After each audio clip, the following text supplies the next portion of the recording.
मैं पहले वीडियो था और हमारे माननीय मंत्री जी उस दिन हमारे भी मंत्री थे, मैं कहता हूं। लेकिन माननीय मंत्री जी आदरणीय श्रवण बाबू भी जानते हैं कि गौतम कृष्ण वीडियो बनकर के सेवा करने के लिए आया था, लेकिन इसी विभाग का भ्रष्टाचार में वहां से लड़ करके मुझे यहां पहुंचाया है। इसलिए मैं अपने महिषी और नौहट्टा की जनता को दिल से धन्यवाद और सैल्यूट करता हूं। माननीय आदरणीय लालू प्रसाद यादव जी और तेजस्वी यादव जी को सैल्यूट करना चाहता हूं, जिन्होंने गौतम कृष्ण से एक साधारण कार्यकर्ता को, जिसने ईमान को, स्वाभिमान को देखा और उसने अपना नैतिकता और समर्थन दे करके वीडियो से विधायक बना करके आपके साथ आपके सम्मुख खड़ा होने का अवसर दिया है। तो मैं तो कहता हूं यह विभाग कैसा है उसका प्रत्यक्ष उदाहरण मैं हूं।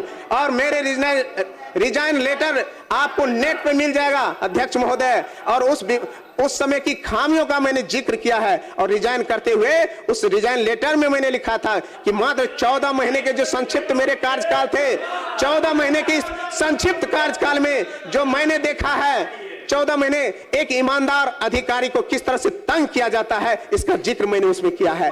14 महीने के कार्यकाल में किस तरह से मुझ पे अनर्गल आरोप लगाए गए थे और माननीय मंत्री जी ने बिना उस पे कुछ देखे सुने मुझ पे कार्रवाई किए थे।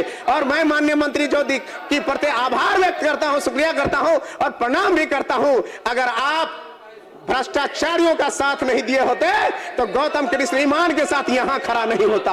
आप अगर उस दिन आप दूध का दूध और पानी का पानी किए होते, आप अगर भ्रष्टाचारियों का साथ नहीं दिए होते तो गौतम कृष्ण आज वीडियो के रूप में ही काम किया करता रहता। तो आपका विभाग किस तरह से आंख में पट्टी बांध करके अधिकारियों का मौज मस्ती का ये बना करके काम करता है, उसका प्रत्यक्ष उदाहरण गौतम कृष्ण है। अध्यक्ष महोदय, मैं कहना चाहता हूं, मैं सिर्फ खामियां गिनाने के लिए नहीं यहां खड़ा हुआ हूं, मैं सिर्फ एक आईना दिखा रहा हूं कि एक ईमान के साथ काम करने वाला कोई भी व्यक्ति, चाहे वह गौतम कृष्ण हो या कोई और हो, उसको किस तरह से दूध की मक्खी की तरह से निकाल करके फेंक दिया जाता है। लेकिन मैं धन्यवाद और शुक्रगुजार तो महिषी और नौहट्टा के उन जनताओं के हूं जिन्होंने ईमान और स्वाभिमान हमारे मंत्री जी की तरह नहीं बेचा और उन्होंने चुन करके मुझे सदन भेजने का काम किया।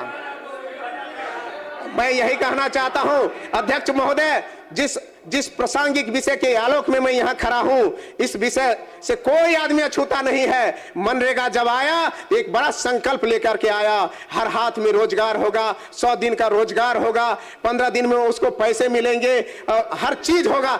लेकिन ये है क्या, ये भ्रष्टाचारियों और भ्रष्ट पदाधिकारियों में बदल गया है और जी राम जी हो गया है। और आज नाम बदलने से सर काम और चरित्र नहीं बदलेगा, इसलिए हमें नाम बदलने तक ही ये नहीं होना चाहिए, उसका चरित्र बदलना चाहिए। आज जिस तरह से कोई भी इसमें माननीय सदस्य होंगे, उस सबको पता है कि भ्रष्टाचार में लगभग 60% पैसा पहले चढ़ावा में ही चला जाता है। ये आलम है हमारे मनरेगा का। आदरणीय अध्यक्ष महोदय, मैं ये कहना चाहता हूं अध्यक्ष महोदय, प्रधानमंत्री आवास योजना जो है ये गरीब बेघर दलाल और बिचौलियों का माला माल करने का जगह है। अध्यक्ष महोदय, ये प्रधानमंत्री आवास योजना कागज पे तो लगता है, कोई भी आदमी बेघर नहीं है, हर व्यक्ति के ऊपर में छत है। लेकिन मैं जिक्र करना चाहता हूं अपने ही विधानसभा का कि मेरा विधानसभा महिषी विधानसभा है, उसका कोसी का इलाका है, जिस कोसी के इलाका में 17 से 18 पंचायत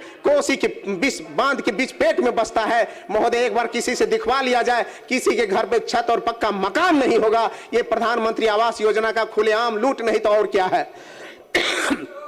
कागज पे तो लगता है कि पूरे तरह से चकाचौंध है, अब कागज पे लगता है किसी को घर देने के लिए बचा नहीं है, लेकिन हकीकत है कि 20,000 रुपए का घूस सरेआम चलता है और 20,000 बाद में जो मजदूरी मिलता है वो भी लूट लिया जाता है। डीबीटी है ना महोदय, अब डीबीटी के माध्यम से महोदय मैं कहना चाहता हूं, अब तो व्यवस्था डीबीटी की हो गई है। एक कांग्रेस के राज में था, कहते थे 100 रुपया भेजते जा करके हैं, और गरीबों को नहीं पहुंचता, मात्र 10 रुपया पहुंचता था। जब से माननीय नरेंद्र मोदी की सरकार जब से आई है, नीतीश कुमार की सरकार जब से आई है, तो आज बिहार में डीबीटी के माध्यम से गरीबों को भेजा जा रहा है। अध्यक्ष महोदय, आपने जो कहा ये तकनीकी बात है, ये सैद्धांतिक बात है, लेकिन व्यवहारिक बात नहीं है। किस तरह से बिचौलियों के हाथ में बिना 20,000 रुपए गए हुए किसी का काम नहीं होता है, या किसी से बात छुपी हुई नहीं है। अध्यक्ष महोदय